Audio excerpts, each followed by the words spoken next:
if points are gained or points are lost, there will be much to discuss. For analysis regarding tonight's Winnipeg Jets game, here are Dave Manouk, Ezra Ginsburg, and your host, Drew Mandel. The Illegal Curve post-game show, presented by Play Now, the official sports betting partner of the Winnipeg Jets, starts now.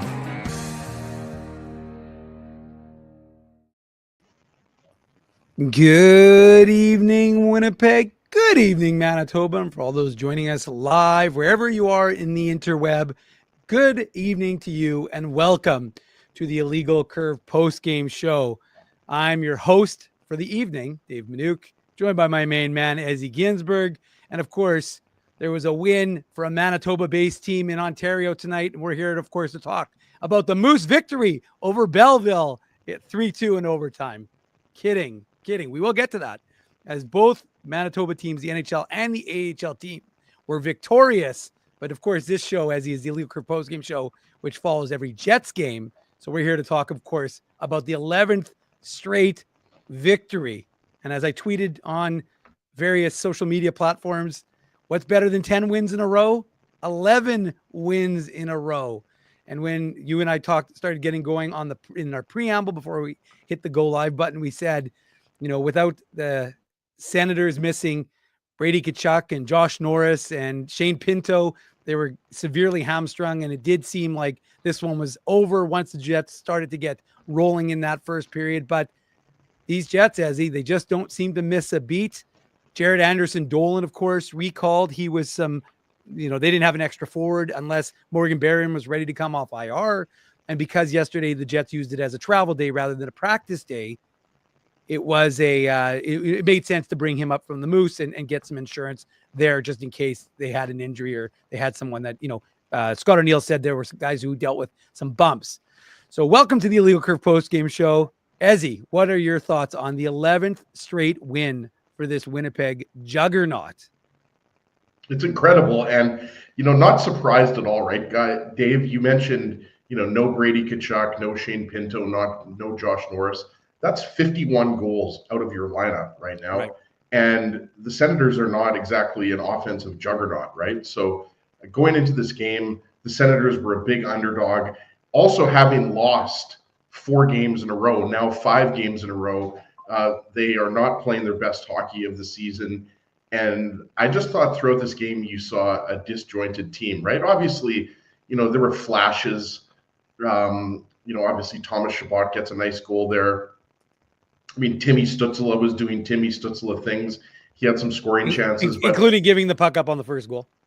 Exactly. I mean, and you just can't make plays like that when you're a Senators team that is looking to get back into a wild card spot and is without 3 of your top players, right? Obviously, Norris and Brady Tkachuk more so than Shane Pinto. Shane Pinto's still a good player, 11 goals on the season, but specifically Tkachuk and Norris, those are just...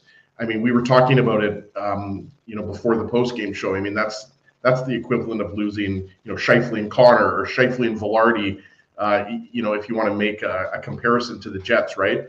And I just thought the Jets controlled the pace of play for the majority of the game. Obviously, Dave, you mentioned the early goals. Like, you scored 2 goals on the first 4 shots.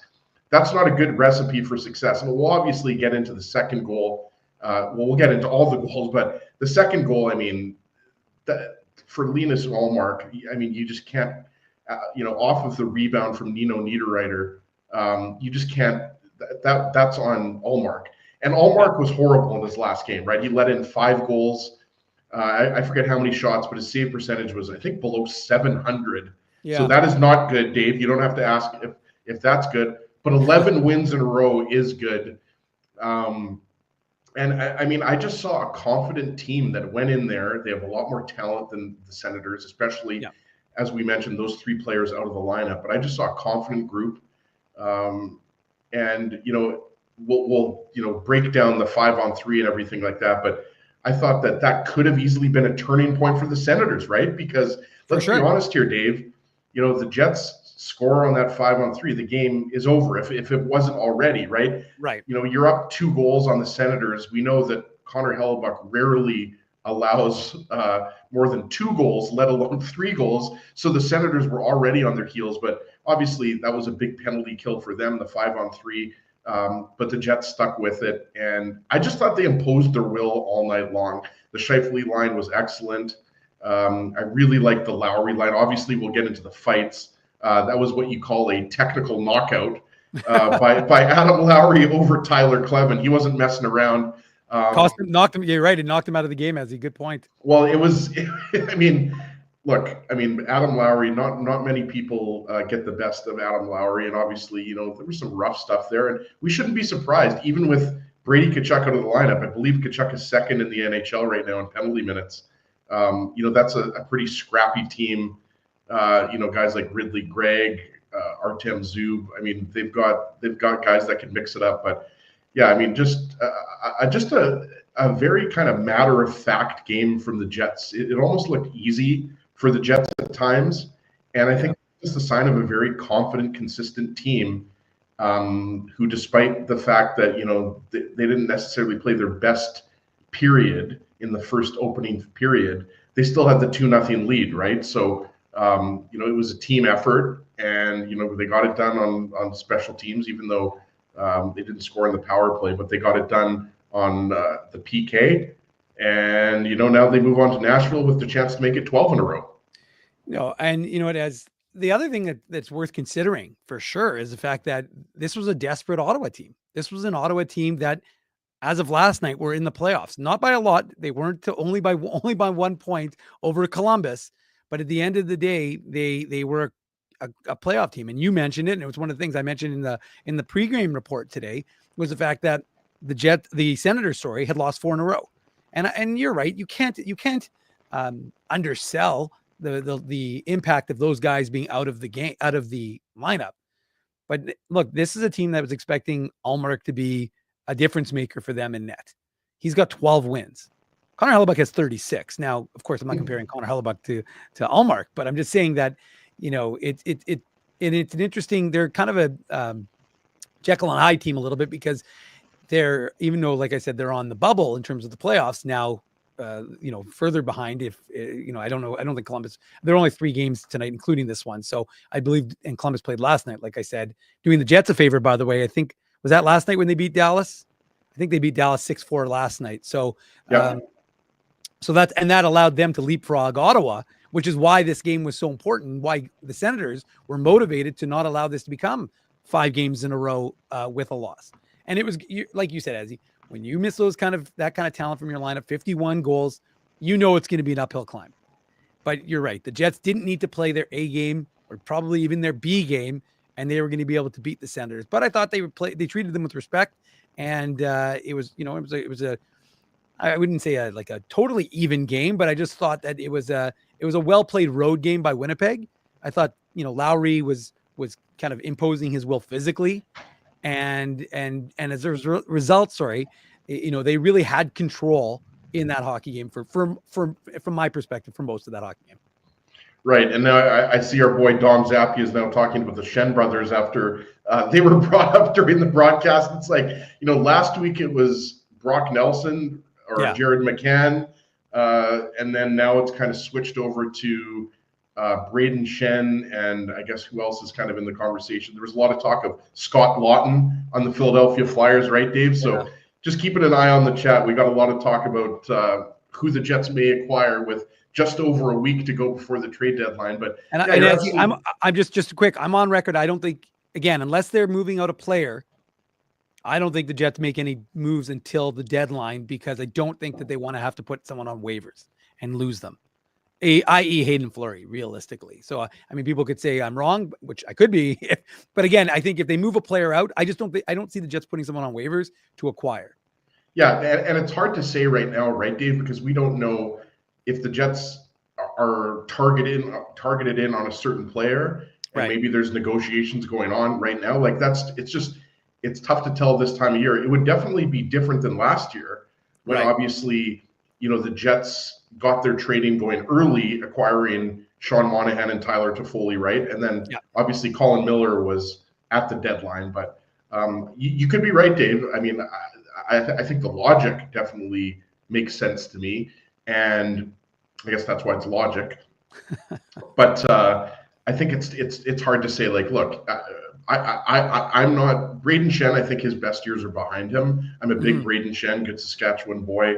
I think he would be a good acquisition for a team. I just don't know if he moves the needle for a second line forward. That's all I would say about Braden Shen. Luke Shen, I think, could be a good third pairing option for the Jets. But look, there's a lot of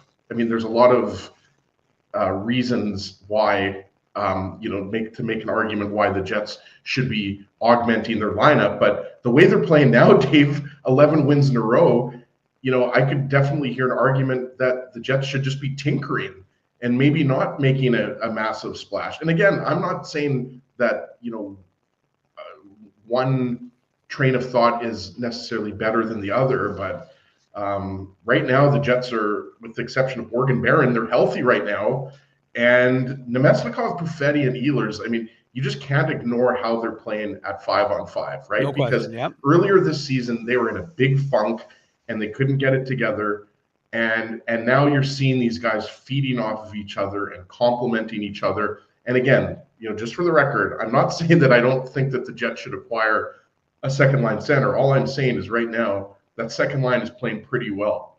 So, you wonder what'll happen, but, I definitely wouldn't bet against Chevy making moves in the next week. So if I'm hearing you correctly, what you're saying is just get Ryan O'Reilly, second line center, fill it up, and then and then move Nemesnikov to fourth line, and you're ready to go. Yeah, Ryan O'Reilly, Brian Dumoulin, bring some Stanley Cup experience.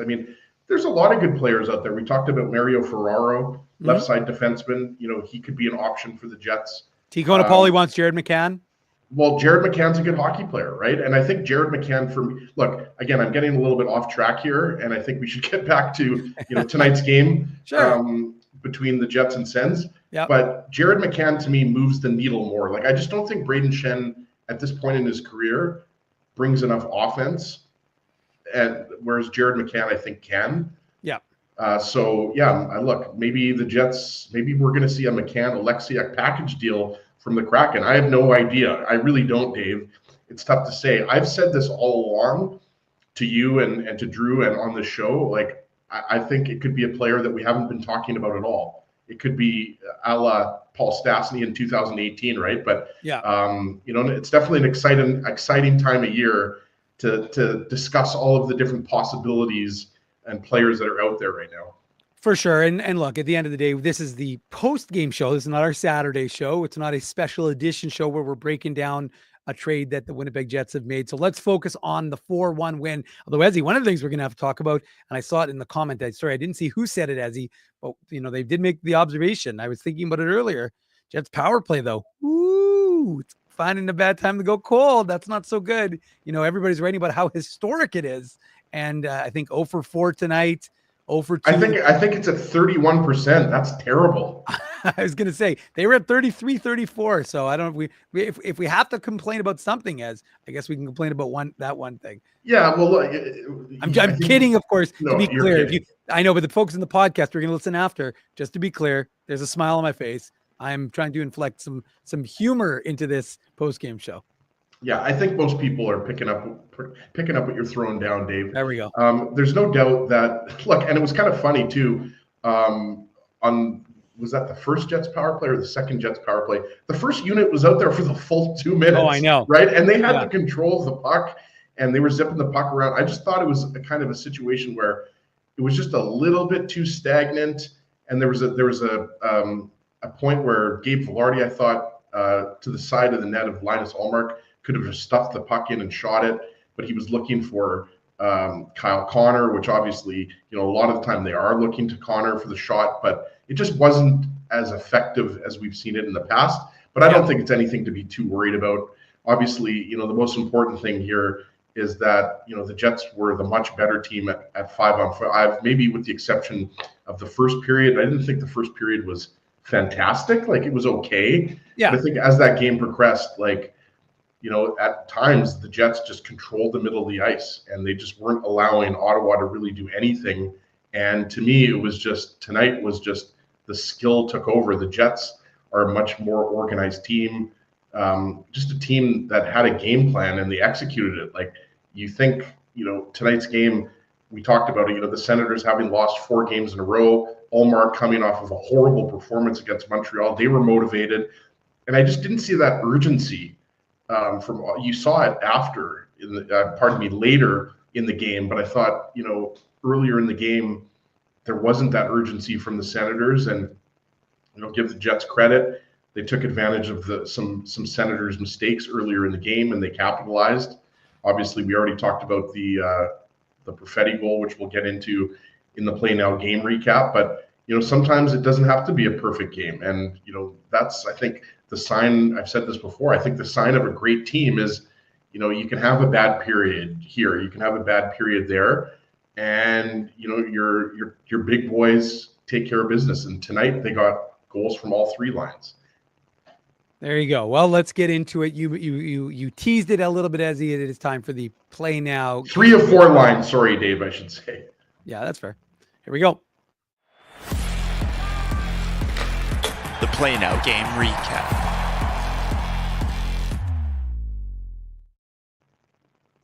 Learn to bet with Play Now, Ezzy, the official betting partner of the Winnipeg Jets. Sign up and get up to $250 in bonus bets. Conditions apply. 18 plus. Enjoy responsibly.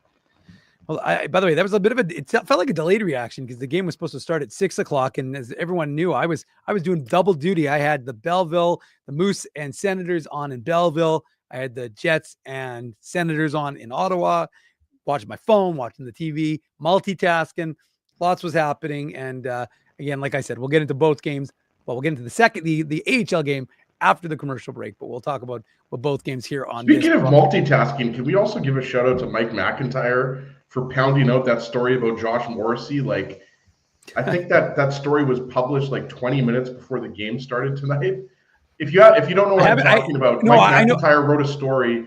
Josh Morrissey was involved in a minor car crash, and he helped out a teenage girl who was a little bit frantic, and he calmed her down. So if you have a chance, if you're a Free Press subscriber, check out the story. Just a great example of how good of a human Morrissey is, right? Everybody knows that already. Yeah. He's a beauty, but that's what I'm talking about. If you have a chance, check it out. Obviously after the post-game show. Yes, of course. Always post-game show. It'll be in tomorrow's morning papers, guaranteed. I was going to say, we'll be in tomorrow. I didn't actually, it's funny. I saw Mike tease it on his Twitter account. I have not yet had a chance to peruse it. Shout out to my sister. It was her birthday today. So we were celebrating my sister's birthday. Happy birthday, Rach. And so I didn't get a chance to read Mike's column, but I will read it tomorrow. And you will read it on illegalcurve.com bright and early. Those are available at 6:30 a.m. No, I already read it. Well, not you, Ezzy. I'm talking to the folks in the chat, the folks who are listening to the podcast. They, of course, know that because illegalcurve.com is their daily source of Jets and Moose news. But by the way, this orange Coke is great. If anybody hasn't tried this orange cream Coke. I know you're more of a Pepsi guy, Dave. Yeah, I'm definitely a Pepsi guy. This is delicious. It's like a perfect combination of Coca-Cola and Orange Crush. Okay, well, I didn't even know that existed. But regardless of that, well done for Ez for that plug, and the shout out to Coke. But because they're desperately in need of some free advertising.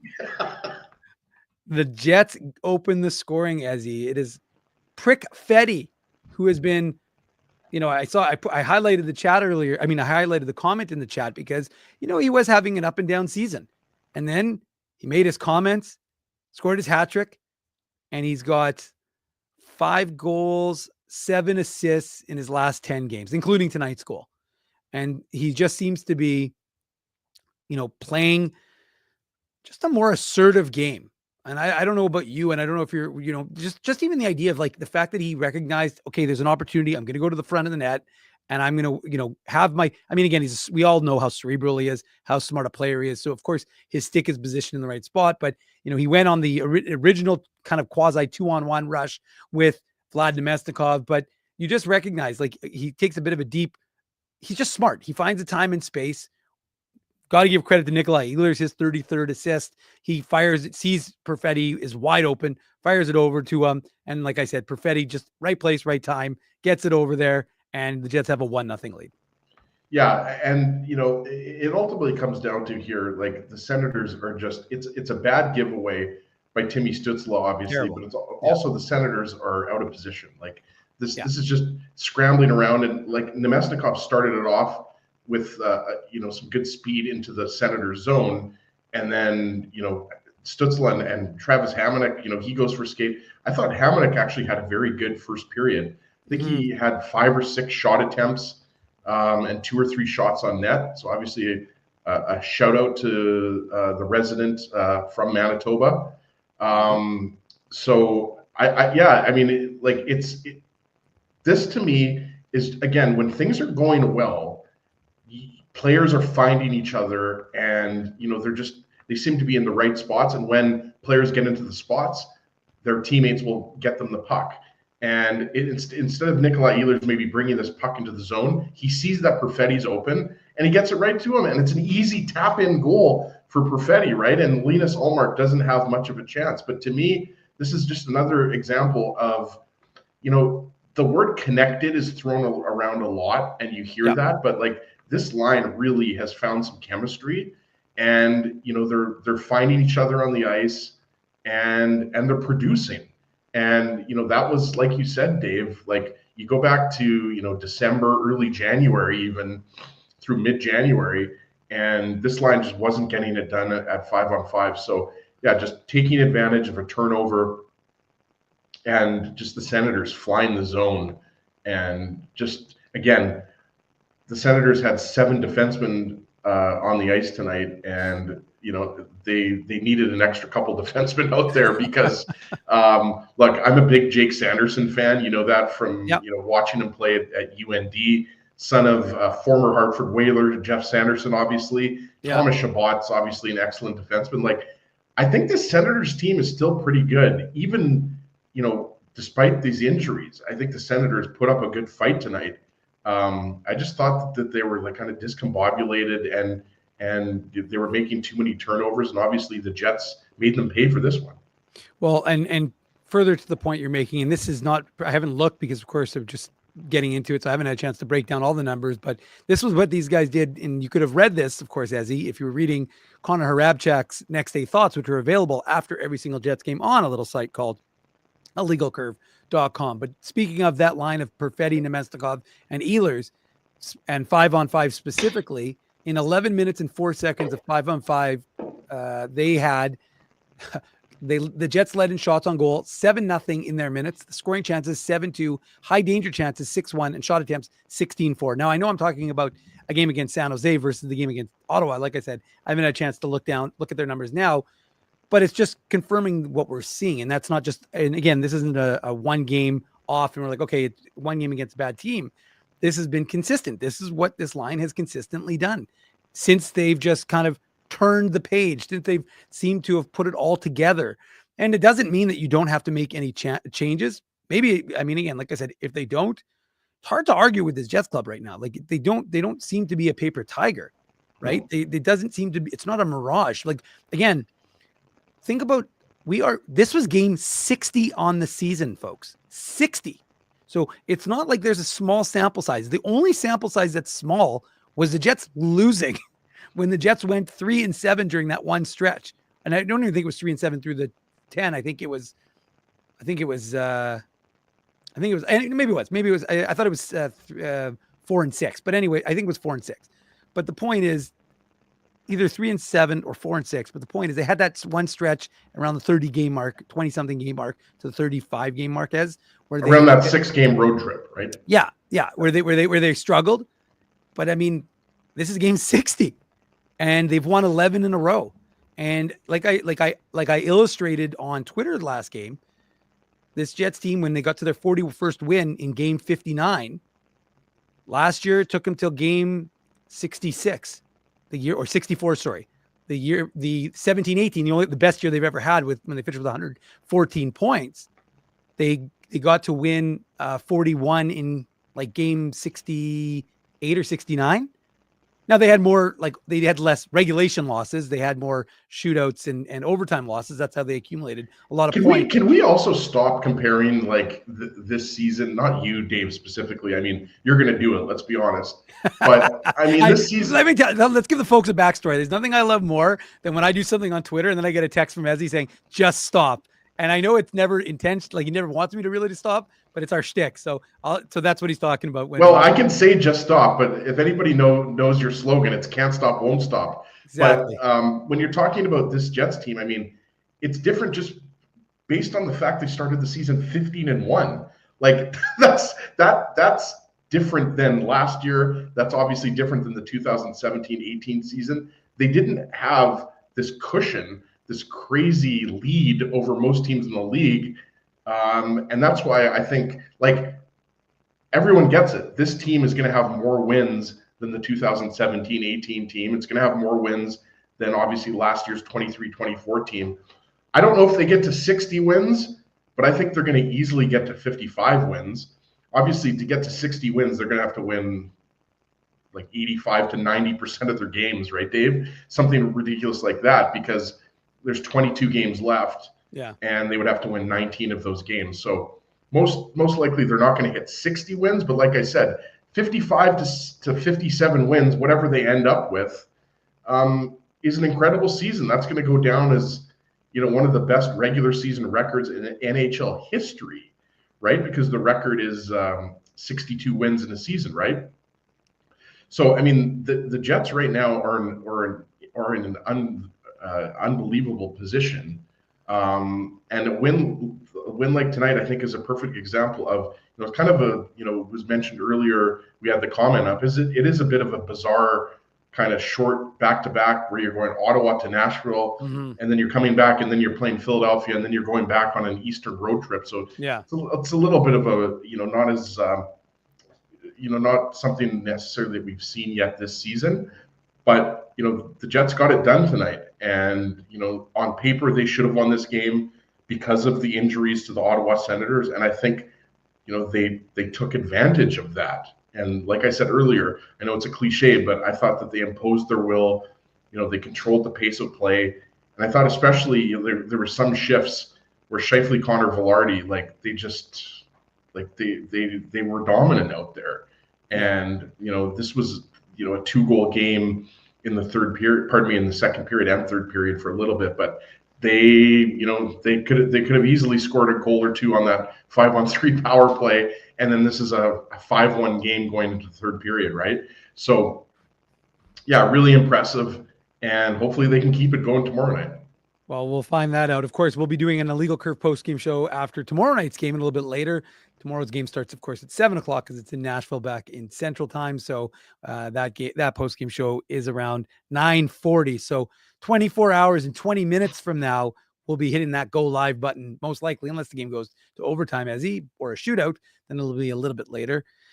But every time the Jets finish a game, of course, that final buzzer, Legal Curve post-game show starts up. Ezzy Ginsburg, Dave Minuk, usually Drew Mandel as well. Make sure you smash that like button. Make sure you're subscribing to our YouTube channel so you can join us after every single game. And, of course, every Saturday morning, which we've been doing since 2009. So quite a few years of that show. As it wasn't that long before the Jets had a 2-goal lead. And it could have been – it was a little tight because the Senators had some pressure. And then Mason Appleton takes off. Not a great defensive play by the Sens. Gives Nino Niederreiter the chance. But I'm 100% on what you said during the preamble. Linus Ullmark has to have that puck. There's no excuse to not. He doesn't. Mason Appleton cleans it up. And it's funny because Mason Appleton's been the subject of some conversation. Of course, he was on pace for a record season. Slowed down a little bit. But the Jets, the Senators are pressing, which is interesting because they've just given up the goal and just bad defense. I mean, again, and you can't entirely blame Ullmark because Amadio and I can't now the name's eluding me. Whoever the other guy who was in front, they kind of allowed Appleton to just clean up the garbage and not really tilk him. And as a result, he's able to bury the puck. So the Jets have a 2-0 lead, and it's shortly after Cole Perfetti's goal. So it really gives them a little momentum. And it's a minute and 17 seconds after the Perfetti goal that Mason Appleton's 8th of the season makes it a 2-0 game for the That Jets. qualifies as the old Dennis Bayak bang bang, I think, Dave, right? And yeah, obviously, I mean, that's killer when you're at home. And as we talked about, having lost 4 games in a row, you're missing some top players. It's killer to go down 2 goals like that early in the game, early in the first half of the first period. And the 2 defensemen, Dave, were Travis Hamonic and Nicholas Matinpalo. Matinpalo has actually been pretty impressive. He played for Team Finland at the Four Nations tournament, right? For those who weren't aware of that. And, you know, Hamonic, like you said, he comes in with a shot prior to this goal. But to me, he just kind of got out of position, right? And then Matinpalo's coming back. He pressures Appleton, and then Hamonic is late to get back. So Niederreiter has the rush, and the rebound just sits there, right? Like, it's just it's a juicy rebound that Linus Ullmark gives up, and it just is poor defending like that. You know, it's a nice rush by Nito Niederreiter, but that puck should have either been covered or it should have been cleared by Matinpalo or whoever the other forward is. Dave, I think you said it was Amadio. Yeah, Amadio, number 22. I'm trying to figure out here on the replay who it was, but you know, so either it's a combination of Linus Ullmark, that rebound just sits there. He's got to cover that up, put it in the corner, or somebody else on the Senators, whether it's Matinpalo or Matinpalo, or somebody had to clean up that rebound. Yeah. Amadio, sorry, had to clean up that rebound. So again, you know, good on the Jets. It's just like a hardworking goal, and you know, good on Appleton for jumping on that rebound. And that's what Appleton is known for. That's how he scores his goals, right? Like Appleton isn't, you know, scoring most of his goals on breakaways, or I mean, at the odd time he'll score a goal on a breakaway or off the rush. But you know, those are the type of goals that you expect him to get around the net, rebounds, stuff like that. But again, you know, obviously Jets fans aren't going to apologize for this, but you're the Senators and you've given up 2 goals on the game's first 4 shots. It's tough to recover from something like that. Well, and again, the mental gymnastics you're having to do in your head, because you're like, like you said, you're already down 2-0 to, as they said on the broadcast, a team that doesn't lose. They've lost the 1 game in overtime to the Las Vegas Golden Knights when leading after 40 minutes, right? What did they say? They were 30-0-1 this season when going into the third period with a lead. I mean, that's pretty freaking remarkable, right? I mean, the crazier stat, what's pretty remarkable is Hellebuck's record.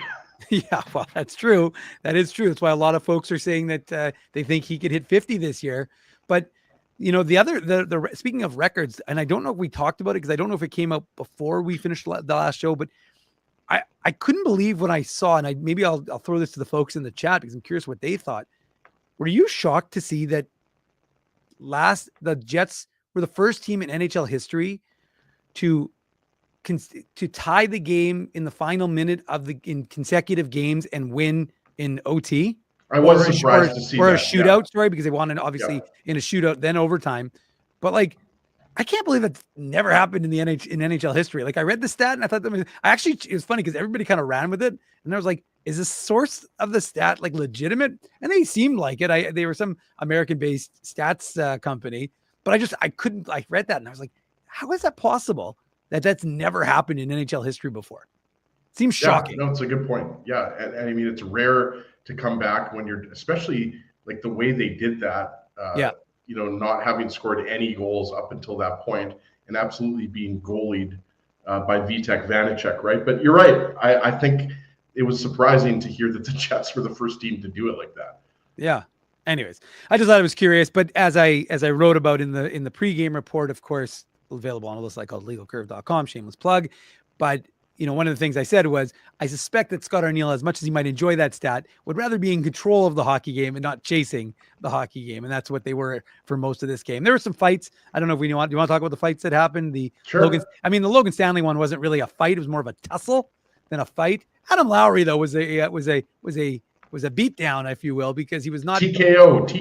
was not even close. Yeah, that's a good way of, as hockey. We haven't checked hockeyfights.com quite yet, but I suspect when we do, the fight will be heavily in the favor of the captain who didn't like. Look, that's again, That's why he's in the. I mean, that's not why he's in the lineup. Obviously, he kills penalties. He provides, as Mark Scheifele said, he's got some sneaky good offense.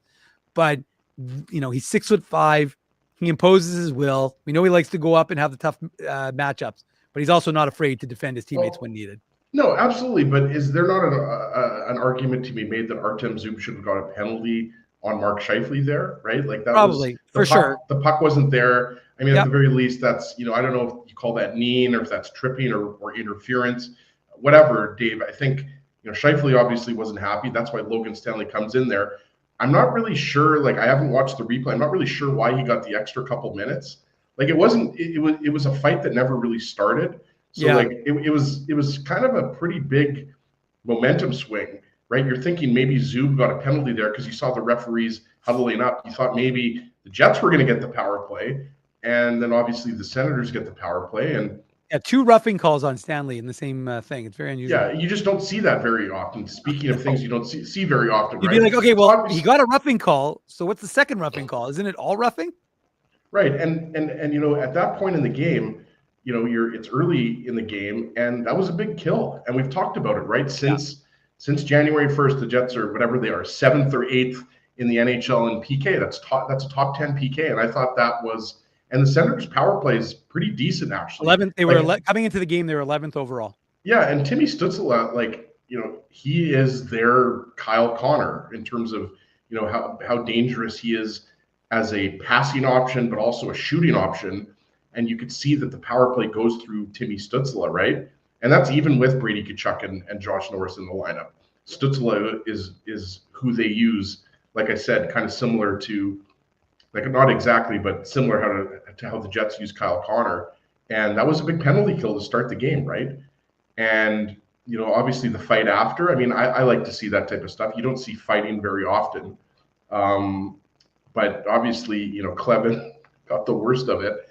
But, it was a pretty decent hockey game. Let's be honest. This wasn't exactly, the most high event hockey game. And especially with, Brady Tkachuk and Josh Norris out of the lineup. The Senators were minus some firepower, but like I kind of said earlier, the Jets just, took the game that was in front of them, got out to the early 2-0 lead, obviously added to it. We'll get into that goal next, but I liked seeing that type of stuff, right? And it was almost looking like it was going to be a Canada-USA preliminary game situation where you were going to maybe have 3 fights in the first period, similar to Canada-US, but yeah, I mean, I love that stuff. And, I think it shows you that even though this team isn't necessarily full of enforcers, right? You've got a few guys that if needed, they can drop the gloves. For sure. And as the chat points out, the second one was for an instigator. But I just thought, again, it's still funny because when you go to NHL.com, they list the penalties as both as roughing on Logan Stanley. Right, but it's if it's an instigator, it's like you've instigated roughing, like because it wasn't a fight, right? So, anyways, it was the Jets killed the penalty off. That's all that matters. But it was definitely a situation where you were thinking the Jets might get the 2-minute power play, like I said, and it went the other way. And I'll throw this to you but also throw it to the chat. To me, I know that folks are like, oh, well, the power play's gone a little bit cold, but the power play is very good. To me, the most important thing, and it's something I have been talking about for the full season, especially when this team had the 21st ranked penalty killing units in the NHL. I kept saying, have to get close to top 10. You don't have to be top 5, but you just want this team to have a top 10 PK and be there. And as you have illustrated, they've climbed into the top 10. And to me, that is the bigger story from a special teams perspective. Because well, now there's no real apparent weaknesses, right, Dave? Like it makes our job both easier and harder as kind of analysts and guys that cover the team, right? Because what were the areas of concern earlier in the season? The areas of concern, I should say, was the PK and the lack of production from the Nemesnikov, Perfetti, Ehlers line. Right. Well, we know that the Nemesnikov line is now producing offense at 5-on-5. But we also know that the Jets PK has been one of the better ones in the league over the last couple of months, right? 7th or 8th overall, whatever it is. So obviously this isn't a perfect team, but there's just not that much that isn't clicking right now. No, and like I said, to me, you've now seemingly through game 60 resolved the two biggest issues this team was facing. Now, sure, we don't know what Kevin Cheveldayoff has cooking. He's still got 10 days or whatever it is, maybe a little bit less less than 10 days to the trade deadline. So we'll find out soon enough. But for now, we have to just go on the presumption this is the Jets team, a team that's won 11 straight. They were up 2-0 over the Senators. They could have, I think it is a good point made by you that early in the game they did kill that penalty, and Hellebuyck was good. I thought the PK played well, as we just illustrated over the last few minutes. And then 8 minutes and 4 seconds into the second period, Kyle Connor, who again has been subject of a lot of conversation after his Four Nations snub, he scored, of course, that shootout winner he scored on Saturday night against St. Louis was spectacular. But, of course, he hadn't had a goal, had some chances in the last game. But then this one, Gabe Vilardi, it really is amazing what Gabe Vilardi does. If you watch him get that puck initially to Dylan DeMello, who fires it and it goes wide, then Connor gets it back. But then Gabe Vilardi sees he's almost got a triangle of Senators around him. But he recognizes, hey, Kyle Connor's coming in. He's got nobody on him. I'm going to get it to the guy who's got 30 goals in the NHL. And oh, wait, now he's got 31 and you've got a 3-0 lead because Kyle Connor fires that puck right over to him. A great pass by Gabriel Vilardi to get it to him. Absolutely. And Dave, if you're not going to give it to Perfetti or Appleton, I'm going to give it to Connor. The Seagram shot of the game. Funny that it's funny as I was like, after we talked about the two goals, I was like, hey, well, I got to remember that we've got to give the Seagram shot of the game out to Kyle Connor, because it was a beautiful, it wasn't one of his nicest shots, but you know what? On this channel, you celebrate the good ones. And that was a good goal and an important goal, of course, to give the Jets really kind of solidified their hold on this game. So Seagram's 83, Manitoba's favorite Canadian whiskey. Of course, drink responsibly. Our big thanks to our friends at Seagram's for the Seagram shot of the game, which goes to Kyle Connor. No surprise, 31 goals on the season for Kyle Connor. And like I said, assist to Gabriel Vilardi, his 28th and Dylan DeMello picks up his 11th assist on the season. And we're inching closer and closer to another 40-goal season for Kyle Connor. I think it's going to be a little bit tough. I'm not going to say it's impossible for him to hit 50. 19 goals in how many games are left now, Dave? 22 games? 22 games left in the season. I don't think that's unrealistic. I just think, I'm going to say Connor ends up with 46. Well, right now they've got him on 46. Oh, you said 50. I think you meant 50. You said 40. I'm going to predict that based on Connor, I'm going to say he ends up with 46, but I'm not going to, I won't be surprised if he hits 50. He's on pace for 42 based on extrapolation. I think he's going to outperform that pace. Okay. Comet for the record is thinking that it's going to be 45. Greater than or less than, as you're the great minds think alike, Comet. 45, 46. That's essentially the same thing. But this goal wasn't the Ginsburg backbreaker, but it was obviously an insurance goal here. And like you said, Dave, we're kind of joking around not giving Perfetti the Seagram shot of the game. Like the goals tonight, they weren't like kind of the beautiful goals, but it's a sneaky, like you said, clever pass by Gabe Vilardi to Kyle Connor here. And, these are just the types of things, like, if anything, it should be the Seagram's pass of the game to Gabe Vilardi on that one. But we'll see if our friends at Seagram's want to add a second thing is. Yeah, we'll do it. There's enough fireball to go around for everybody, right, Dave? Yeah, exactly. But it's just like, that's just in tight. Like, to me, it's good pressure. We talked about the Scheifele line. When they're at their best, they're putting pressure on the opposing team's defense. Kyle Connor chases down the puck and gets it into Gabe Vilardi, and then he returns the favor. But these are just such sneaky good plays, and it's just been so fun to watch these guys. Some nights it's Scheifele that's gaining the headlines. Sometimes it's Connor. Sometimes it's Vilardi. But really, all three of these guys from the start of the season have been excellent. So, I think they were rewarded. And let's be honest here.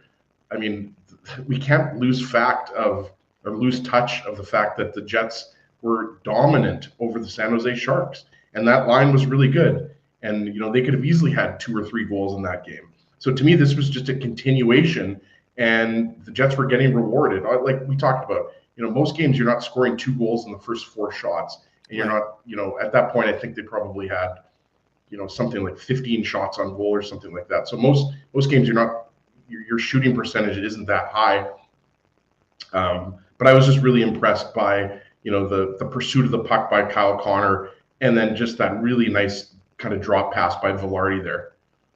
Yeah, and it looked like the game was essentially the Jets for the taking until 49 seconds later, Thomas Chabot says, "Well, we're not going to let you go home just yet with those 2 points." And your boy Tim Stützle makes up for his mistake in that first period it's just a pass that gets away from Nikolai Ehlers. I'd say Ehlers is probably a step late in getting in. If you watch the replay, which I'm doing right now as I speak to you, I don't love Ehlers' coverage because he makes the mistake in the neutral zone, doesn't get back, and then really he looks like a dancer, pirouetting around a little bit defensively, and the Jets are just a step late, and then Chabot comes in, and Hellebuck's got to take the angle as well because there's a man in front, so he's got to be worried about a rebound. But this is just a mistake, and it ends up in the back of your net. And again, you could credit Thomas Chabot. We've talked about him for years now, as he's quite a player there in Ottawa, and he makes it 3-1 for the Jets cuts the lead down to 3-1.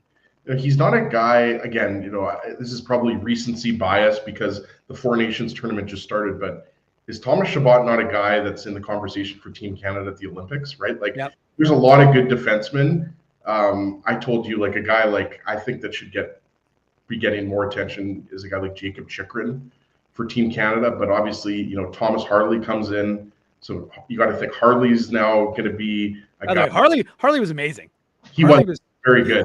Harley was fantastic. I know I already went on a rant about Harley, but he really opened eyes. He's a very solid defenseman, not flashy, but obviously just a well-rounded defenseman and only getting better. He's young. What is he, 22, 23 years old, Dave? But yeah, I mean, it's Dylan DeMello's pass is it's not a great pass. Ehlers, like you said, it was at the end of the shift for the Ehlers line. Nemesnikov and Perfetti were stuck out there a little bit, and Thomas Chabot just kind of dances around Ehlers. And like you said, I mean, there weren't a lot of mistakes that were made by the Jets, and this was one of them where it was a turnover in the neutral zone and then just not really good back checking by Ehlers, kind of simply put.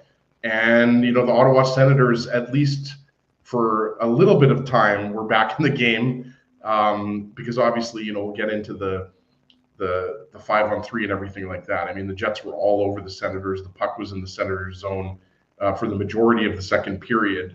But obviously, that was a big goal because, like you said, it was 3-0 at that point, and so the Senators got some momentum back at that point.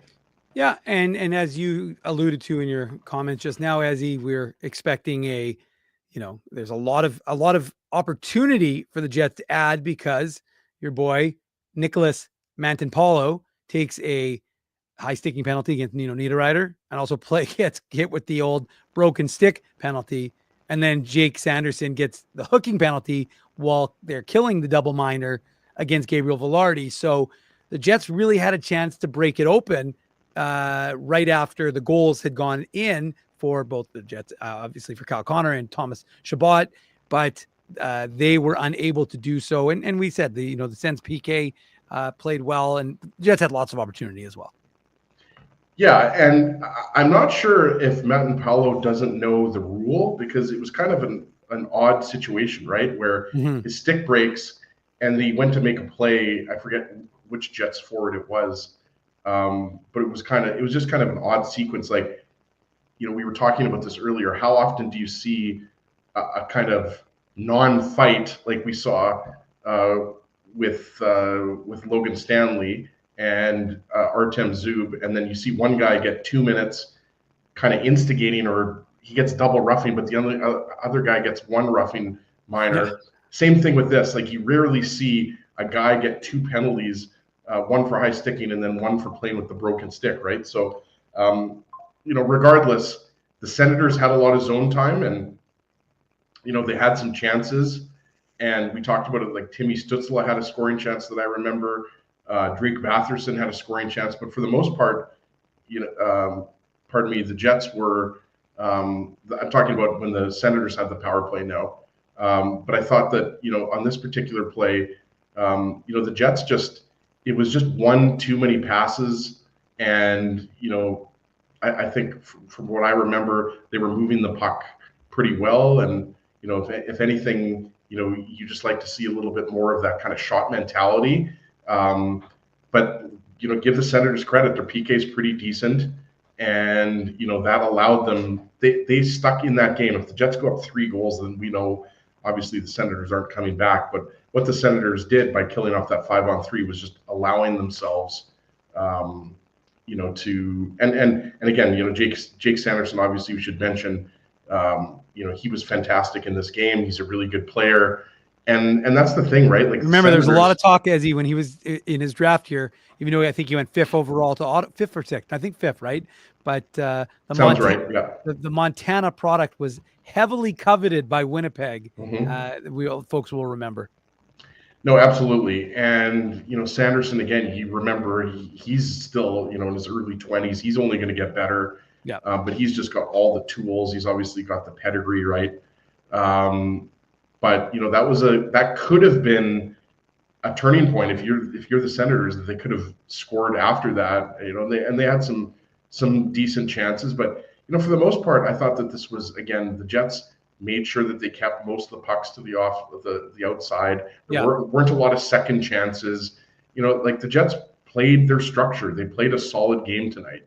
And they didn't allow a lot of odd man rushes. I can't remember any odd man rushes off the top of my head. Maybe someone will correct me, but for the most part, the Jets kind of shut it down. Kind of towards the end of the second period into the third period, they didn't allow the Senators to have much. And as the key is, I mean, they don't need to, and I'm not suggesting that Connor Hellebuck plays tomorrow, so don't anyone jump down my throat for making this comment. But I mean, they gave up a total of 13 shots in the final 40 minutes of that game.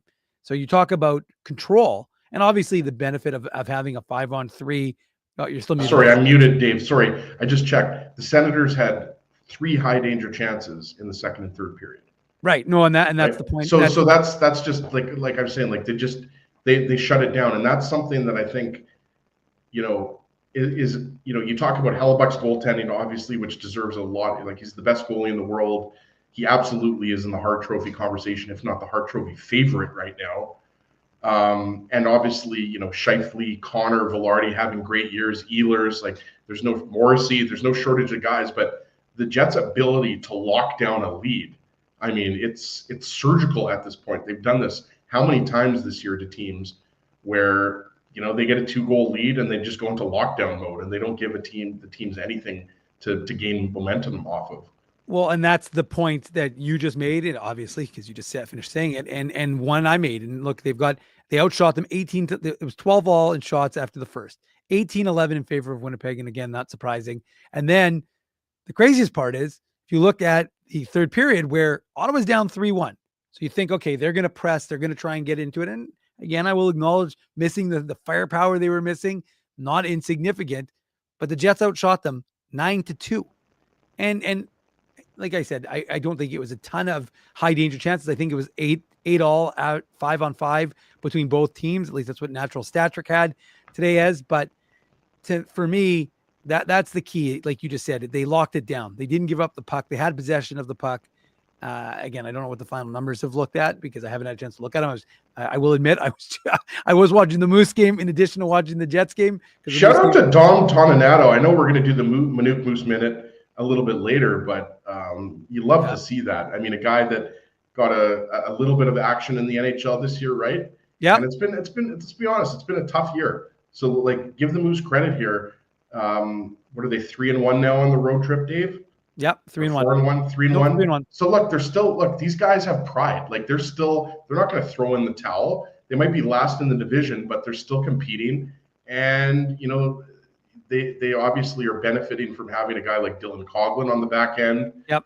And nice to see Thomas Milic get his first win in the AHL in a long time, right? Yep.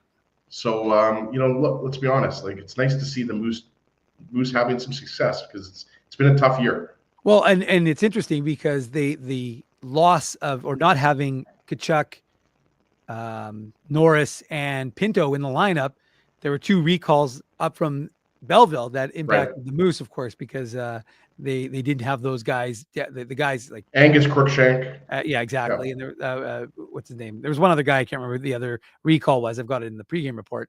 But the point I'm making is that they Yannick. Yes, that's who it was. So look, it's the Jets lock it down. We don't need to really break down the 4th goal of the game for Winnipeg, but Scheifele's only 49 behind Ducky now. I was gonna say, that is the keys. Now 49 behind Dale Hawerchuk. Interesting column. I think it was who was it? Maybe it was Paul Friesen in the Winnipeg Sun wrote about the records and which records. And I'm not going to go on a rant right now, but I said, look, if you're a Jets fan of a certain age, a certain vintage, then your memories are of Dale and Teppo and Timu and Alexi and no question Thomas Steen and that Freddie Olesen and Dave Babich and those are the guys that people in the city. Now again, I will be clear, I don't dump on Atlanta because there are folks from Atlanta who if anybody's in Winnipeg, people could say I don't care about Atlanta, but just remember, you once experienced this. You were once those people that folks in Phoenix said I don't care about Winnipeg, and that sucked. So you don't. I don't dump on it. It doesn't. You don't celebrate it to the same degree. So and again, Mark Scheifele recognized it. He said, "I'm chasing Dale Hawerchuk." So everybody in this city, or this province, or who follows this team, or follows the 1.0, they know what the true history is. But the NHL still hasn't connected it. And it's not a question of we have lots of love for Atlanta. I mean, we've always shown love to Atlanta. It's just that's not really the franchise record. And like you said, Mark Scheifele said it himself. Right? It's not Ilya Kovalchuk's record that he was chasing. It's Dale Hawerchuk's record that he's chasing. And that's what it ultimately comes down to. So yes, obviously, the Jets relocated from Atlanta. Yeah. You just don't dump. Folks around these parts are concerned about what the Jets 1.0 did and what the Jets 2.0 Hey, did. I'm constantly mentioning Dougie Smale, especially during Movember when Kyle Connor grows a mustache and they basically look like identical twins. So that we here on this channel, we tend to focus on globally. We do everything to just keep everybody happy. We're all about. I think your bro Dan is pointing out that we didn't give a shout out to Alexei Zamov. I did. I said Alexei. Oh, did you say Zamov? Yeah. Oh, okay. Yeah. That 5-goal game against LA was one of the best. Amazing. Just amazing. That was unbelievable. 15,000 people went to see it, even though I think it was in LA. But anyways, anywho, we've distracted ourselves as we usually do here on the Illegal Curve post-game show, which we do after every single Jets game. And every Saturday, of course, is the Illegal Curve hockey show. Make sure you're subscribing to this channel. Make sure you are smashing that like button. That helps us with the algorithm. And Ezzy's dad, John Ginsberg, retired professor, math professor from the University of Winnipeg, he's still trying to explain to Ezzy and I what an algorithm is. And once he does, we'll hopefully understand it. But ultimately, when you smash that like button, it helps with the algorithm. Hey, let me tell you, my dad could explain to me what an algorithm is over and over again for 100 hours, and I still won't understand it. But yeah, regardless, we want you to help the algorithm by subscribing and liking. And I was going to say, Dave, we have a lot of shows coming up. 4 more shows coming up. 3 more shows, not 4 more shows. 4 shows total this week. But we obviously have the post-game show tomorrow, Saturday morning show, the staple marquee show of Illegal Curve. And then obviously the Jets and Philly coming up on Saturday night. The Jets have Philly coming up twice in 6 days. Yep. And that's a weird one because, of course, that's a Boston Pizza show, that Philly game in Philly. The road game, yeah. It's a Thursday night game. It is on March 6th. And then, of course, March 7th is the trade deadline when the Jets are also in action. So that you want to talk about packed shows, we've got another back-to-back coming to you folks next week where the Jets play in Philadelphia the day before the trade deadline. Then they're in New Jersey for a game against the Devils on the or after the trade deadline. But the like Chevy and company are staying in Philly. So they'll be staying in Philly during the trade deadline day. Of course, we'll be bringing you all the action on a little site called legalcurve.com, but it will be. Maybe we'll send our boy Philly Dan to the Jets headquarters to give us a little report of what's going on. But I like it. Obviously, yeah, there's a lot of games coming up on the East Coast for the Jets, like you said. Yep. Flyers, Devils. Who else do they have in there? The Islanders. Yep. I'm forgetting somebody else in there. But I mean, this is crunch time. I mean, even though the Jets have won 11 games in a row, they're going to keep going. They're going to go for 12. They're going to go for 13, 14. I mean, they want not only first into the division, we know they want first in the West and possibly a President's Trophy. Something, speaking of Jets 1.0 and 2.0, has never been done. There you go. Well, Mark Scheifele, he gets his 33rd goal of the season into the empty net, as he said, 49 away from eclipsing Dale Howardchuk's record, 50 from becoming the all-time highest goal-scoring forward wearing a Winnipeg NHL jersey in this city's history. Kyle Connor, he gets his 42nd assist. The Jets win 4-1, their 42nd win of the season. They outshoot the Senators 39-25. The Jets next in action tomorrow, where they'll head to Nashville and take on a Predators team. I believe the Predators lost their last game. The Predators are woeful. They made a minor league deal today, I think, as with Tampa. So I believe they augmented their Admirals lineup, although he may have stayed with Nashville, actually, now that I think about it, but it was not a significant trade that went down a couple of hours ago. And of course, we'll come to you live less than 24 hours from now. But hey, we've still got more show to go. We've got to go to our commercial break. And then when we come back from our commercial break, we're gonna share some more thoughts about maybe the Jets, for sure about the Moose, and whatever else catches mine and Ezzy's fancy for the remainder of the time we are bringing you this show. Okay, well, let's head to commercial break, Ez, and then we'll be back. This is, of course, the Illegal Curve postgame show. We want to thank you for not betting with Play Now and choosing our illegal gambling site instead. Because we couldn't afford things like this without your money. So much of your money. Now, you might have questions like, Do our profits benefit your community? No. Or bet with Play Now, Manitoba's local legal and secure gambling site. Dining, entertainment, parking, and convenience, all in one spot. City Place is located in the heart of downtown Winnipeg, attached to the Canada Life Centre. Whether you're working, living, or out for a night in the downtown, make City Place your go-to destination before or after the fun finds you. Lunchtime, game time, anytime, visit City Place at 333 St. Mary Avenue, next to Canada Life Centre. Holt Dental, the new official dentist of Illegal Curve, has a philosophy rooted in two unyielding principles: genuinely caring about patients and providing outstanding service. Being a patient of Holt Dental means more than just checkups and treatments. It's taking the time to listen and talk to each patient so they can achieve the best long-term health, functionality, and aesthetics for their teeth, mouth, and gums. Conveniently located at Grant Park Festival on Taylor Avenue, Holt Dental is dentistry of the highest quality in a comfortable and relaxed environment. For more information, visit holtdental.ca. Oh, and there's plenty of free parking at the front door, too. Celebrating its 40th year as Winnipeg's home for stand-up comedy, Rumors Restaurant and Comedy Club has recently been named Canada's top comedy club and a top 5 comedy club in North America. From birthday parties to date nights to fundraisers and everything in between, Rumors is your destination for the best and most affordable live entertainment Winnipeg has to offer. For more information on upcoming shows, Rumor's incredible promotions, and to purchase tickets, visit rumorscomedyclub.com. At Boston Pizza, a fast lunch doesn't have to mean fast food. Now you can get a $15 lunch served in just 20 minutes, including your choice of a main, side, and drink. That's right, lunch for $15 at your local Boston Pizza.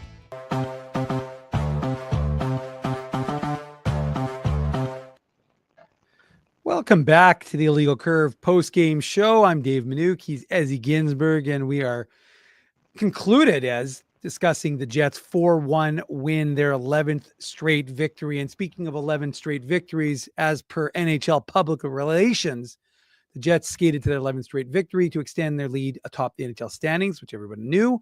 The Jets joined the Oilers 16 games in 23-24. The Canadians, who've done it three times, one 12-game win streak, two 11-game win streaks, and the Senators, who had an 11-game win streak in 2009 to 2010, they become the fourth Canadian team to record a win streak of 12 or more games. So the Jets joining some big company, especially the Montreal ones and the Edmonton one. They wouldn't mind being able to at least get to the Stanley Cup Finals like the Oilers did last year. I know they'd like to get a little further than that, of course, and we'll see what happens and what moves they make towards that. But just some final thoughts on the Jets and their win and heading off to Nashville. It seems like Morgan Baronesi not quite ready. And again, I didn't really see if Mike McIntyre mentioned it or if Scott O'Neill said anything. I haven't had a chance to listen to it, but like I said, they recalled Jared Anderson-Dolan, so he'll be with them to go to Nashville.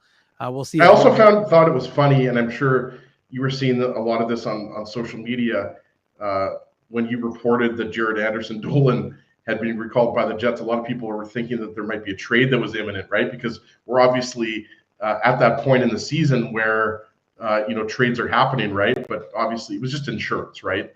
To have an extra forward because the Jets didn't have an extra forward currently up with the team, right? So it's just insurance. If God forbid somebody was injured in this game, then Jared Anderson-Dolan would be good to play against Nashville, right? But like you said, Dave, when Morgan Barron gets back into the lineup, that obviously, most likely means a guy like David Gustafsson is going to be the odd man out. And we didn't mention this. Gustafsson had a pretty good scoring chance off the rush.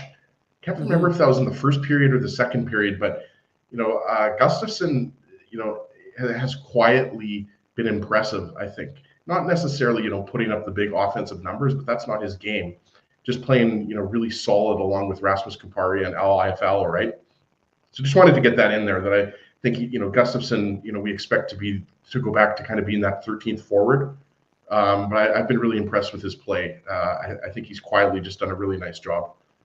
Yeah, I absolutely think that's fair, and you're right. Look, the best thing for this team is to be healthy, and that's what you want. Is you've had your injuries, some substantial ones to some big players, something they avoided, especially on the back end last year. But and look, anything can happen. But ultimately, like they've started to get a little bit healthier, which is a good thing.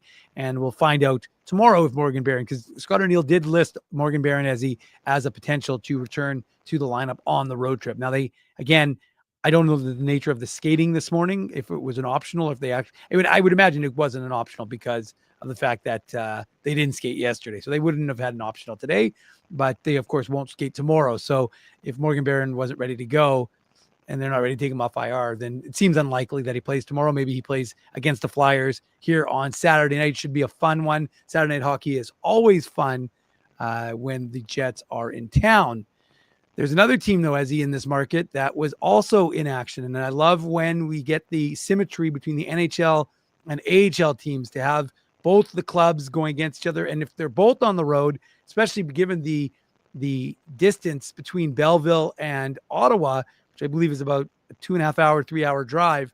So that is where the Manitoba Moose found themselves this evening after a pair of games in Laval and then winning in overtime on I've lost days as I don't even remember what day it is today, but when the Moose beat the Toronto Marlies the other day, 2-1 in overtime. So they found themselves in Belleville, which is where we pick up. Put on your antlers. It's time for the Minuk Moose Minute on the Illegal Curve Hockey Show.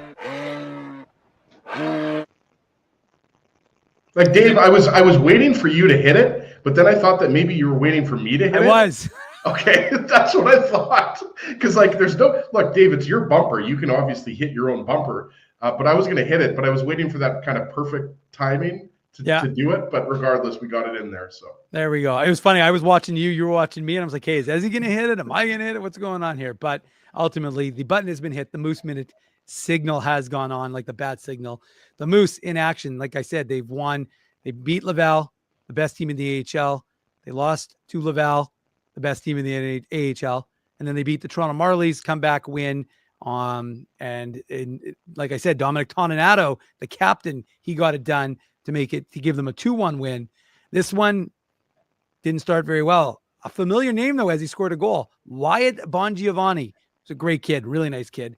He was a free agent signing out of college. He got his 18th goal of the season. Let me tell you, he's having a nice year. Yeah, the Moose would probably like to have someone who has 18 goals on the year. Nobody has that number. Wyatt Bongiovanni has 18 goals for the Senators. He buried a puck that was loose beside Thomas Milic. And as you mentioned, Ezzy, Thomas Milic, he's making his first start since January 22nd. Of course, he was sent down to the ACHL to play for Norfolk, earning Dominic DiVincentis the recall. The Moose didn't have Kaapo Kähkönen on the bench. Maybe they're giving him some time off after the being assigned from. I was going to say, where is Kaapo Kähkönen right now? Well, he was assigned back to the Moose, but for today's game, he was not on the roster. It was DiVincentis and Milic, which of course gives the Moose the youngest goaltending tandem in the AHL. So Wyatt Bongiovanni, he gets the goal to give the home team a 1-0 lead. But then Brad Lamberto, the 2022 first rounder, he gets in on the action. His fourth goal of just 4 goals. He's got 20 assists. So he's been piling up the assists. Just goal scoring has not been his friend this year. He's been a bit snake bit. That was his first goal. And how many games do you think want to guess? Although you might have seen my tweet, but if you didn't see my tweet, how many games had he gone without scoring a goal? Ooh, I'm going to say 10. 25. Ooh. 25 for Brad Lambert. He's got a great shot. Snacktoba was close. He's 23, but I believe it was 25 for Brad Lambert. Come on, Snackatoba. Now I will say you're way off. I said 10. But I will say, and again, it's worth bearing in mind, it's not just a Brad Lambert thing. It's not just him. Nobody had been scoring up until recently. Even Jared Anderson-Dolan, who just got recalled, 3 goals, 2 assists in his last 4 games, but not a lot of goal scoring before that. So Brad Lambert, tough for him. He gets one on the power play. We'll see if he's able to kind of use that to get rolling for the Moose, especially as they try and make some sort of push here late-ish in the season. But he gets them on the board, and it's a 1-1 game. Assist to Elias Salamonson, his 13th, and even though he missed a lot of time with that upper body injury, you knew that on the power play he was feasting, and a lot of guys, especially young guys, when they get Cole Perfetti, we saw that during the COVID year. A lot of guys get, especially when they're first in the American Hockey League or transitioning to that league, they get a lot of points on the power play. The 5-on-5 points are a little bit more difficult to come by, but Brad Lambert ties it, and then of course late in the second period, Moose find themselves trailing 2-1. They give up a power play goal of their own, although their PK had been much better. Lots of penalties in the middle frame. And then Tyson Empey, he gets his 5th goal of the season late. 4 minutes and 35 seconds left in this hockey game with the Moose trailing. Elias Salamonson fired a shot on net. Ben King redirects it, hits the crossbar, lands, and then Empey puts it in. Now it's 2-2 and heading to overtime in OT. Shout out Thomas Milic. It wasn't quite enough of a one. I'm going to defer to T. Conopoli. So T. Conopoli, give me your assessment. I didn't want to call it a windmill save because it really wasn't like super exaggerated like this. It was more of a like this type of save. So I wouldn't call it a windmill. What about, can you call it the claw? Well, Tico Napoli's in the goalie fraternity, so he can let us know what exactly, and I'm sure he saw the save. If he didn't, check IC Dave on my socials. I definitely tweeted it out, but it was a game-saving save because in OT, it would have been the game winner for the Belleville Senators. He stopped it, and then shortly after he stopped it, the captain for the second straight game goes in on a kind of partial breakaway, and Elias Salamonson gets his 3rd assist of the game. So 3 assists for the 2022 second rounder. Tico Napoli is calling it the old sawmill save, so it was a sawmill save according to Tico Napoli. Thank you, T. Kona, for your insight on goaltending. And Elias Salamonson, he gets his third assist. Dominic Toninato picks up gets the partial break. Initial save is made. He buries his rebound. Moose win 3-2, and they've won 3 of their last 4 games. So it's just a good effort from Manitoba. And again, like I said, even if it doesn't amount to anything, it's just, you don't, like you said, these guys have pride and they don't want to just kind of stumble and bumble to the end of the year. Absolutely. And shout out to Jacob Stoller. He put this out on social media. I think you probably saw it too, Dave. Yep. I think we're soon going to be on Elias Salamonson watch in terms of late in the season. You expect him to get a game or two, obviously, to be rewarded, because I think a lot of people, ourselves included, think it's just a matter of time before he's in the NHL. He's a really solid defenseman. Like we've been talking about tonight, it hasn't been an easy year for the Moose, but he's been definitely one of the bright spots. Like you said, 3 assists tonight, and continuing his great rookie year with the Moose. Yeah, so the Moose win. Their next game is in action. They'll have a rematch with Belleville. I don't know if it's tomorrow or Friday, I'm not going to lie to the folks. I want to say it's Friday, but it's almost like I could go to the schedule and find out, since I'm on the AHL's website. Give me a second, Dave. I'll look it up. Let's see how quickly I can do a live. Oh, I already found it. It's Friday at 6 o'clock Central. The Moose are going to be back in action. So the good news is for the folks, Molasses Ginsburg was no match for you. It's all good. Journey for Beginners. I will get a Chaz update. I will get a Parker Ford update. The problem for me was that my schedule did not work. The Moose, I literally got back to town. The Moose left town. I've been working my sources trying to get it. I was expecting it today. I will get it by tomorrow is my hope. So I will have updates on Chaz Lucius, who has missed 9 of 10 games the Moose have played in February. He's got a medical issue. I don't have any more insight than that, but I will get more. I'm pushing for it tomorrow. So hopefully I will have answers for everyone tomorrow. So sorry, Dave, you don't have Chaz Lucius's medical charts handy? I do not, but I will. I'm doing some digging, so I'll find out what I can get on Lucius, just because, of course, I'm just picturing Dave at like Health Sciences Center, and he's like, he's in the room with all the folders, like all the files. Hello, I'm Dr. Manuk. Although they think I'm my uncle, so it wouldn't work. But shout out to Dr. Yossel Manuk. Yeah, but anywho. This is the key is that I'll find out from we'll try and get insight as to what's happening with Lucius, who, like I said, he's missed 9 of 10. He's played 25 games, which I know people don't think is a lot, but it's still more than he's ever played as a pro. But you still wonder what's going on in terms of the medical condition. Don't know. And of course, Parker Ford dealt with that injury that he sustained before the Moose left on this road trip. So we'll see what's up with those two guys. However, those two are absent. Jared Anderson-Dolan's absent, and yet the Moose continue to win. So good thing for the Moose that they are winning, and good thing for the Jets that they are winning. So there is a lot of joy in Joyville, Ezra Ginsburg, because the Jets and the Moose continue to win. All right, Ez, this is your opportunity for some final thoughts. A final thought from Mr. Ginsburg before we wrap up, because we're going to be back at it tomorrow, fairly shortly. Yeah, we'll be back tomorrow after the Jets and Predators. The very odd Ottawa to Nashville trip for the Jets back-to-back. But no, I mean, I'm just enjoying this ride, Dave. Like, honestly, like most Jets fans, 11 wins in a row, pretty incredible, atop the entire league. And hopefully they can keep it going. It's just fun to watch this team winning in different ways, right? Scoring late goals with 30 seconds to play, winning back-to-back in the shootout and overtime. Then today was much more of I would say, a commanding win over a depleted Senators team. But just, enjoying this ride, this winning streak that the Jets are on. And they're about to be completely healthy with the return of Morgan Barron. And, kind of off the ice, just getting excited, ramping up. Obviously, we're going to have a big trade deadline preview show on this Saturday's Illegal Curve Hockey Show. Working on getting some guests this weekend, working the phone lines, and kind of discussing some potential targets for the Jets. But yeah, I mean, overall things are good, and we're in the thick of the stretch drive, which is a great time of year. There you go. Well, a big thank you to Ezzy for the final thoughts. A big thank you to all of you who make this show possible, and a big thank you to our sponsors who also make this very possible. The post-game show, the Saturday show, and of course the website, illegalcurve.com, a possibility, and they are in no particular order.